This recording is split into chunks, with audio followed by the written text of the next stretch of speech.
आंकड़े कुछ इस तरीके से है कि आरआरबी एनटीपीसी का फॉर्म आता है। कब आता है मैं आपको डेट मेंशन करता हूं। यह फॉर्म आया था 1 मार्च को, 31 मार्च इसकी लास्ट डेट थी भरने की।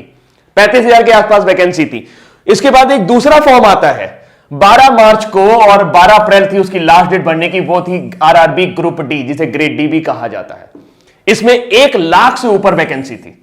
हम सभी के सपनों में एक जान आती है कि चलो ठीक है, बढ़िया है, रेलवे में नौकरी करेंगे, अच्छी नौकरी मिलेगी। लेकिन उसके बाद फिर शुरू होता है खेल। खेल किस तरीके से शुरू होता है? खेल कुछ इस तरीके से शुरू होता है कि 1 करोड़ से ज्यादा लोग, मैं एग्जैक्ट डेटा दे रहा हूं आपको, मैं अभी एग्जैक्ट डेटा देता हूं आपको, 1 करोड़ से ज्यादा लोग आरआरबी एनटीपीसी का फॉर्म भरते हैं और 1 करोड़ से ज्यादा लोग ग्रुप डी का भी फॉर्म भर देते हैं।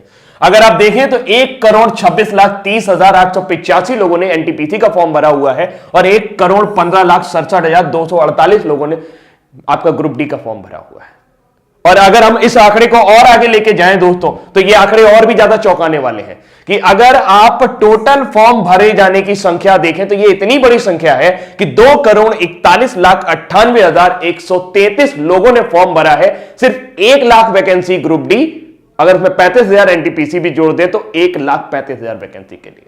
आप समझ सकते हैं कि आज की डेट में बिल्कुल एकदम सिंपल सा आइडिया यह है कि भारत में 10 करोड़ लोग बेरोजगार हैं, जो किसी ना किसी तरह की बेरोजगारी से ग्रस्त है, जिनकी डेली की इनकम 200 रुपए भी नहीं है।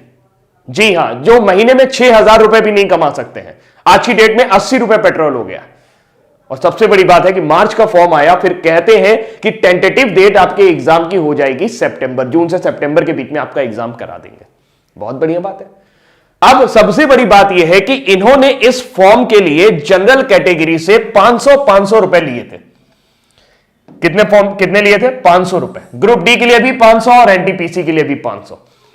अगर मैं मान लेता हूं सारे जनरल लोगों ने भरा होगा तो यह मैक्सिमम अमाउंट पहुंचता है 1200 करोड़ रुपए, 1,200 करोड़ रुपए। अगर मैं मान लेता हूं कि सारे के सारे कैटेगरी वाले लोगों ने फॉर्म भरा होगा जिनके फॉर्म की फीस 250 रुपए थी, तो यह आंकड़ा पहुंचता है जस्ट हाफ 600 करोड़ रुपए। लेकिन ऐसा होगा नहीं कि सारे जनरल ने भरा हो, सारे एससी ने भरा हो या सारे कैटेगरी वाले लोगों ने भरा हो।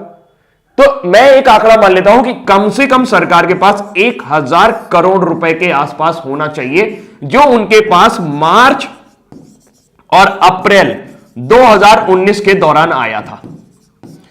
मार्च अप्रैल 2019 बीते हुए लगभग 1 साल होने जा रहा है, फरवरी आने वाली है और एग्जाम की डेट का अभी भी कोई पता नहीं।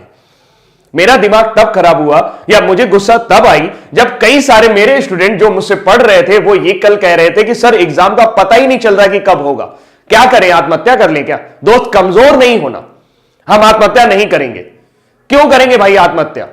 हमारे जो 500 रुपए हैं, जो 250 रुपए हैं, वो इन लोगों ने दे रखे हैं और 1,000 करोड़ रुपए इनके पास है और ये एक वेंडर डिसाइड नहीं कर पा रहे हैं। इनको एक वेंडर नहीं मिल रहा जो एग्जाम कंडक्ट करा सके।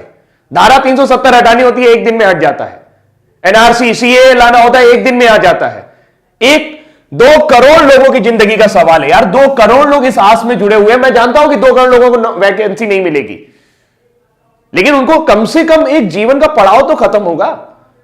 जो दिन भर वो टेंशन में रहते हैं कि तैयारी करनी है, तैयारी करनी है, तैयारी करनी है। दुनिया भर के कोचिंग वाले, दुनिया भर के चैनल वाले सब उनको बेवकूफ बनाने की कोशिश कर रहे हैं और लगातार उनसे पैसे ऐंठ रहे हैं। एक बैच शुरू होता है, फिर दूसरा बैच शुरू होता है, फिर तीसरा बैच शुरू होता है। बैच खत्म होने का नाम नहीं ले रहा है और नौकरी आने के नाम नहीं ले रही।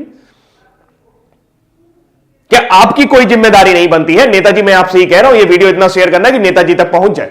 क्या आपकी कोई जिम्मेदारी नहीं बनती है कि 2,41,00,000 लोगों के ऊपर आप ध्यान दें? यह संख्या आपके लिए मायने नहीं रखती है और आपके लिए नहीं मायने रखती तो ये 1,000 करोड़ रुपए का आप कर क्या रहे हैं? ये किसी घोटाले से कम है क्या? किसी भी बैंक में डाल दोगे, घटिया से घटिया बैंक में भी अगर 1,000 करोड़ रुपए डाल दोगे तो वो बैंक जिंदा हो जाएगा। पूरे देश की आबादी सिर्फ 137 अरब है। मैं सिर्फ इसलिए बोल रहा हूं क्योंकि 1,000 करोड़ रुपए अगर आप उनको भी बांटना शुरू करेंगे तो कई लोगों के जीवन सुधर जाएंगे। और आपको क्या लगता है जिन्होंने ये 500 रुपए दिए वो बहुत अमीर घर से आते हैं? उनके घर में BMW खड़ी है, उनका बड़ा सा मकान है?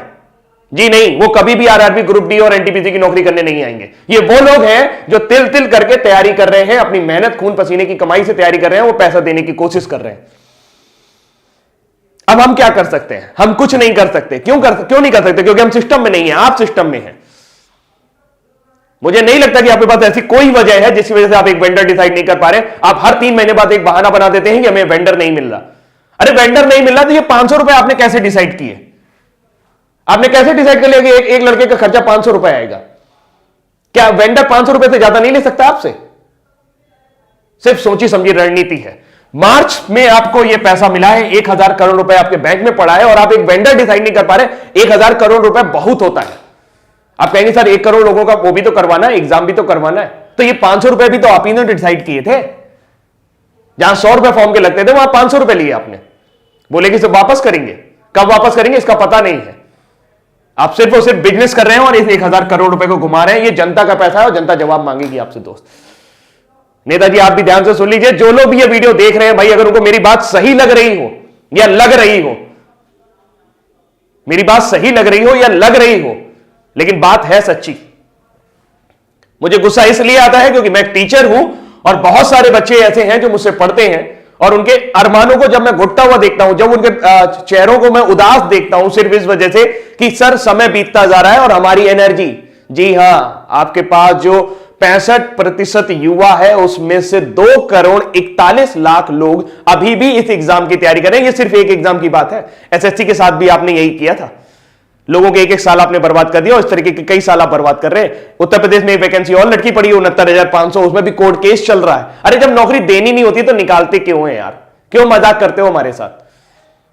जब देनी नहीं होती तो निकालते क्यों मजाक करते हो हमारे साथ? हमारा जीवन इस तरीके से एक सपना बुनना शुरू कर देता है कि नौकरी लगेगी, नौकरी लगेगी। जिस उम्र में उनकी एनर्जी बढ़नी चाहिए, आपको क्या लगता है कि इतना हतोत्साहित युवक आप लोग हैं तो आप उससे अच्छा काम करा पाओगे? जो 1 साल 2 साल तैयारी करके आया होगा, जिसके लिए नौकरी मिलना ना मिलना सब बराबर हो चुका होगा। अरे कोई प्लानिंग ही नहीं है यार। बड़े बड़े आईएएस बैठे हो आप लोग, इतना सारा आईएएस भरा पड़ा है, सब जिसको देखो वो बहुत ऊंची ऊंची पोस्ट पे, वो लोग बढ़िया गाड़ी से चल रहे हैं, बढ़िया बंगले से घूम रहे हैं, सारा सब कुछ उनका जीवन सुलभ है, उनको इनकी फिक्र नहीं हो रही। किसी को इनकी फिक्र नहीं हो रही। 2 करोड़ लोग, ओ माय गॉड, इतनी बड़ी जनसंख्या है 2 करोड़, कुछ कहने को नहीं। अगर अपने दम पर आ जाएगी ना तो आप परेशान हो जाओगे, आपका सिस्टम मिल जाएगा पूरा। बहुत बुरा है, बहुत बुरा है, भावुक हूं मैं, बहुत ज्यादा बुरा है। अभी के लिए इतना ही रखता हूं, लेकिन उम्मीद करता हूं कि मैसेज आपको मिल गया होगा। इस वीडियो को इतना ज्यादा शेयर करिएगा कि सबके पास तक पहुंच जाए, खासकर